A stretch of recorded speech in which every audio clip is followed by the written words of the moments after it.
नमस्कार। आज हम आपको उस दिव्य व्यक्तित्व की जीवन यात्रा पर लेकर चलेंगे जिनका नाम लेते ही मन में प्रेम, करुणा, साहस, बुद्धिमत्ता और धर्म की भावना जाग उठती है। भगवान श्री कृष्ण। श्री कृष्ण केवल एक अवतार नहीं थे, वे एक आदर्श पुत्र, स्नेही मित्र, निष्कपट ग्वालबाल, अद्वितीय योद्धा, महान रणनीतिकार और धर्म के रक्षक थे। उनका जीवन केवल चमत्कारों की श्रृंखला नहीं, बल्कि मानव जीवन को सही दिशा देने वाला संदेश है। आइए जानते हैं भगवान श्री कृष्ण की कथा, उनके जन्म से लेकर द्वारका नगरी की स्थापना तक। द्वापर युग में पृथ्वी पर अधर्म अपने चरम पर पहुंच चुका था। अनेक अत्याचारी राजा अपनी प्रजा पर अत्याचार कर रहे थे। उनमें सबसे अधिक क्रूर था मथुरा का राजा कंस। कहा जाता है कि पृथ्वी ने गौ का रूप धारण कर देवताओं से सहायता की प्रार्थना की। देवता ब्रह्मा जी के पास गए और फिर सभी ने भगवान विष्णु का ध्यान किया। तब भगवान विष्णु ने आश्वासन दिया कि वे स्वयं मानव रूप में अवतार लेकर धर्म की रक्षा करेंगे। इसी समय मथुरा में एक महत्वपूर्ण घटना घटने वाली थी। राजा उग्रसेन की पुत्री देवकी का विवाह वीर और धर्मात्मा वसुदेव से हुआ। विवाह के बाद स्वयं कंस अपनी प्रिय बहन की विदाई करा रहा था। तभी आकाशवाणी हुई, हे कंस, जिस देवकी को तू इतने प्रेम से विदा कर रहा है, उसी का 8वां पुत्र तेरी मृत्यु का कारण बनेगा। यह सुनते ही कंस का प्रेम भय में बदल गया। उसने अपनी तलवार निकाल ली और देवकी को मारने का प्रयास किया। वसुदेव ने उसे समझाया कि वे अपनी प्रत्येक संतान स्वयं कंस को सौंप देंगे। कंस ने दोनों को कारागार में बंद कर दिया। समय बीतता गया।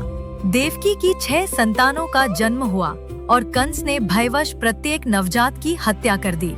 7वें गर्भ को योगमाया ने रोहिणी के गर्भ में स्थापित कर दिया। यही बालक आगे चलकर बलराम कहलाए।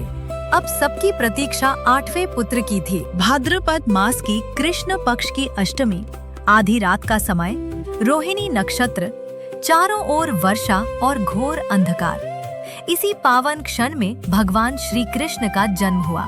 परंपरा के अनुसार जन्म के समय उन्होंने अपने दिव्य चतुर्भुज स्वरूप का दर्शन कराया और वसुदेव देवकी को आश्वस्त किया कि उन्हें गोकुल में नंद और यशोदा के घर पहुंचा दिया जाए। तुरंत ही कारागार के द्वार खुल गए। पहरेदार गहरी नींद में सो गए। बेड़ियां टूट गईं। वसुदेव नवजात कृष्ण को टोकरी में लेकर यमुना की ओर चल पड़े। तेज वर्षा हो रही थी, पर शेषनाग में अपने फन फैलाकर बालक की रक्षा की। यमुना का जल उनके चरणों के लिए मार बनाता प्रतीत हुआ। गोकुल पहुंचकर उन्होंने कृष्ण को यशोदा के पास सुला दिया और वहां जन्मी कन्या को लेकर वापस कारागार लौट आए। जब कंस ने उस कन्या को मारना चाहा, तो वह उसके हाथ से छूटकर दिव्य रूप में प्रकट हुई और बोली, तुझे मारने वाला जन्म ले चुका है। गोकुल में नंद बाबा और माता यशोदा ने कृष्ण का लालन पालन किया। कुछ ही समय बाद राक्षसी पूतना विष लगे स्तनों से कृष्ण को मारने आईं। लेकिन कृष्ण ने उसका विष नहीं बल्कि उसके प्राण ही खींच लिए। भक्ति परंपरा में यह भी कहा जाता है कि भगवान ने उसे मातृत्व के भाव के कारण मुक्ति प्रदान की। फिर शक्तासुर और तृणावर जैसे असुर भी आए, पर प्रत्येक बार बालक कृष्ण विजयी हुए।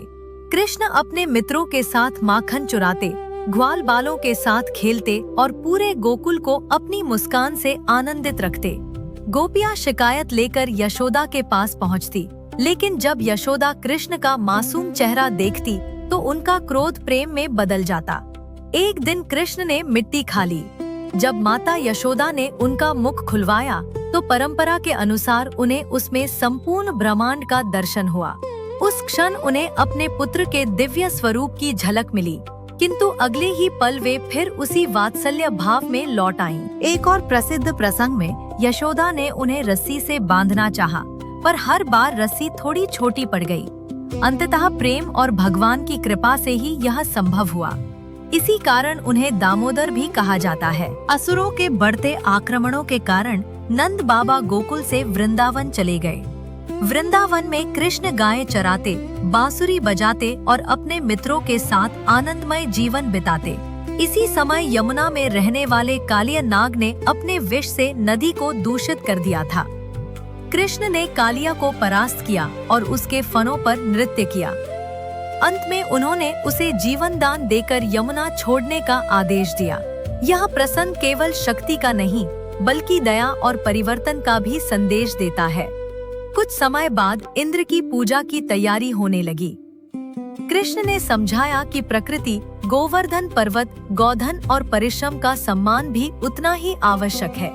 जब लोगों ने गोवर्धन की पूजा की तो इंद्र क्रोधित हो गए और प्रचंड वर्षा होने लगी।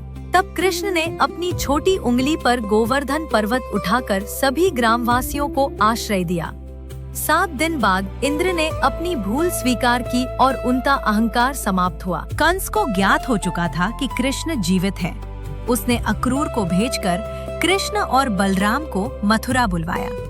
वृंदावन से विदा का वो क्षण अत्यंत भावुक था। गोप, गोपियां और समस्त ब्रजवासी कृष्ण से बिछड़कर व्यथित थे।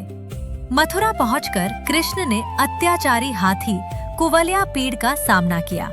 इसके बाद उन्होंने मल्ल युद्ध में चाणूर और मुष्टिक को पराजित किया। अंततः कृष्ण कंस के सिंहासन तक पहुँचे। उन्होंने कंस का वध किया और वर्षों से कारागार में बंद अपने माता पिता देवकी और वसुदेव को मुक्त कराया।